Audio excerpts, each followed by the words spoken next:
Awit 123, 1-3. Sa iyo'y aking itinitingin ang mga mata ko, o ikaw na sa kalangitan ay nakaupo sa trono.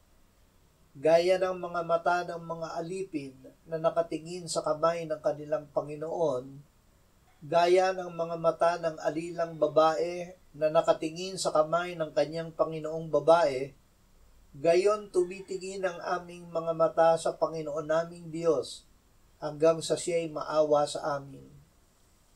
Maawa ka sa amin, O Panginoon, maawa ka sa amin, sapagkat labis-labis na ang paghamak sa amin. Magpakumbaba. Kapalaluan ang dahilan kung bakit ang makasalanan ay naghihimagsik sa Diyos. Pagpapakumbaba, gaya ng pagtingin ng alipin sa kanyang Panginoon, ang paraan ng pagtanggap ng biyaya ng Diyos. Ang Diyos ay sumasalungat sa mapagbataas, ngunit nagbibigay ng biyaya sa mapagpakumbaba. Kaya't pasakop tayo sa Diyos. Labanan natin ang diablo at siya ay lalayo sa atin. Lumapit tayo sa Diyos at siya ay lalapit sa atin.